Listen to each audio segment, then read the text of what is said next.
आज हम कक्षा 11 की हिंदी साहित्य की पुस्तक अंतरा के टॉर्च बेचने वाले नामक पाठ के बारे को पढ़ेंगे, जिसके लेखक हैं हरिशंकर परसाई। हरिशंकर परसाई का जन्म 1922 में और मृत्यु 1995 ईस्वी में। हरिशंकर परसाई का जन्म जमानी गांव, जिला होशंगाबाद, मध्य प्रदेश में हुआ था। उन्होंने नागपुर विश्वविद्यालय से हिंदी में एमए किया। कुछ वर्षों तक अध्यापन कार्य करने के पश्चात सन 1947 में वे स्वतंत्र लेखन में जुट गए। उन्होंने जबलपुर से वसुधा नामक साहित्यिक पत्रिका निकाली। परसाई ने व्यंग्य विधा को साहित्यिक प्रतिष्ठा प्रदान की। उनके व्यंग्य लेखों को उल्लेखनीय विशेषता यह है कि वे समाज में आई विसंगतियों, विडंबनाओं पर गहरी चोट करते हुए चिंतन और कर्म की प्रेरणा देते हैं। उनके व्यंग्य गुदगुदाते हुए पाठकों को झकझोर देने में सक्षम है। भाषा प्रयोग में परसाई को असाधारण कुशलता प्राप्त है। वे प्राय बोलचाल के शब्दों का प्रयोग सतर्कता से करते हैं। कौन सा शब्द कब और कैसा प्रभाव पैदा करेगा, इसे वे बखूबी जानते थे।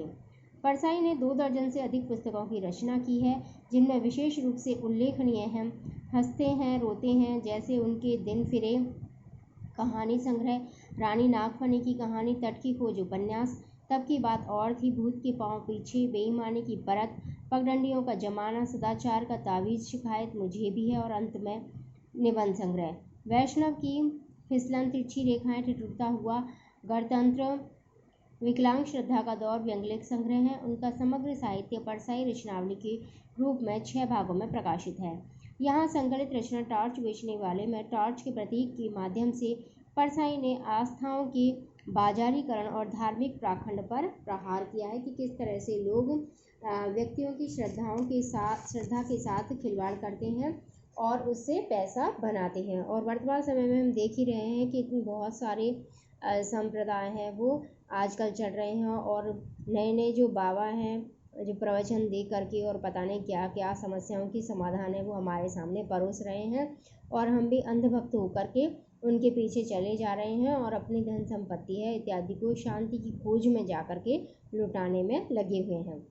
अब हम पाठ पर आते हैं, टॉर्च बेचने वाले। इसमें 2 मित्रों की कहानी है। इसमें पहला मित्र है वह टॉर्च बेचता है, जबकि दूसरा मित्र है वह आत्मा की टॉर्च बेचता है, यानी कि वह लोगों की आध्यात्मिक जो भावनाएं हैं, लोगों की श्रद्धाएं हैं, उनको खरीदता है, बेचता है वह।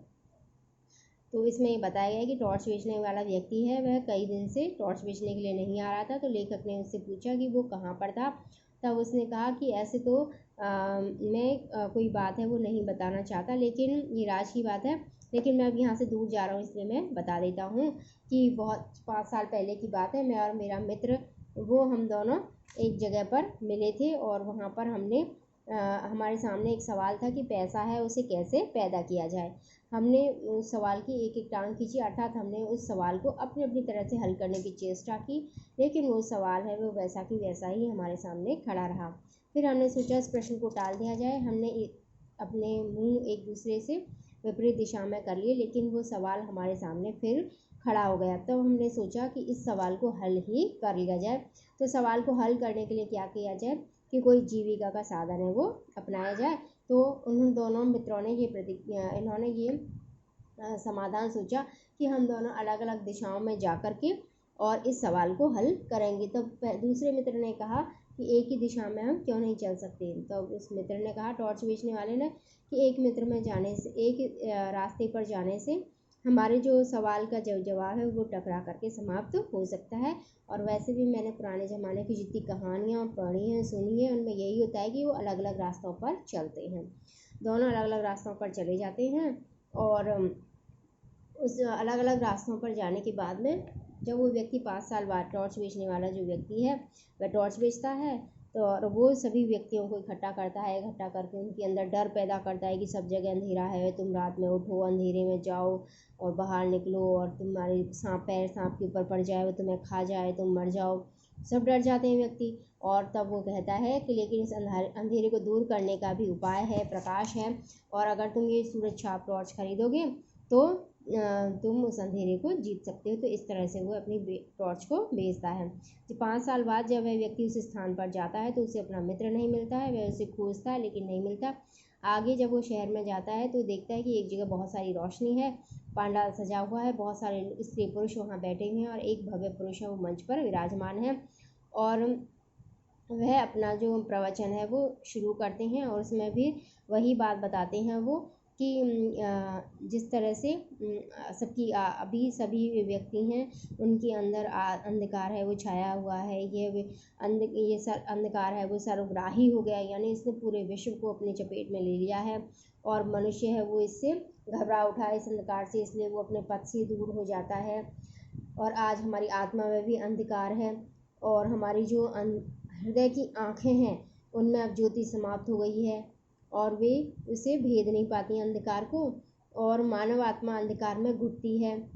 तो वो अंधकार का भय और पीड़ा मनुष्य के अंदर पैदा करता है और उसके बाद उन्हें बताता है कि लेकिन भाइयों और बहनों डरो मत, जहाँ अंधकार है वहाँ प्रकाश भी है। जिस तरह से अंधकार के बाद प्रकाश होता है और प्रकाश के बाद अंधकार आता है, ये अनवरत क्रम है, इसी तरह से जीवन में भी प्रकाश और अंधकार का जो क्रम है वह चलता रहता है। मैं तुम्हारे अंदर वो शाश्वत ज्योति उत्पन्न करना चाहता हूँ जिससे कि यह जो अंधकार है वो समाप्त हो जाए और आप सभी व्यक्ति साधना के मंदिर में आकर अपने भीतर उस ज्योति को जगा सकते हैं। और साधना के मंदिर की जो उनके लिए कोई फीस है वो निर्धारित होगी, जिससे वो दिनों दिन वो पैसे वाला व्यक्ति है वो बनता जाता है। और इस बात को सुनकर के टॉर्च बेचने वाले व्यक्ति को हंसी आ गई, तो सभी लोगों ने उसको मिल करके और उससे पांडाल से बाहर कर दिया। वह मंच के पास जाकर के बैठ गया। जब उसने उस व्यक्ति को उतर करके अपनी कार के पास जाते हुए देखा तब उसे लगा कि तो मेरा मित्र ही है। वह उसके पास जाकर के कुछ बोलने वाला था, इतने में उसने उसे पहचान लिया और अपनी कार में उसको बिठा लिया। उसके बाद फिर वह बोलने वाला था, लेकिन उसने कहा कि बंगले तक कोई भी बात है वो नहीं करनी है, हम बंगले पर जाकर ही सारी बातें हैं वो करेंगे।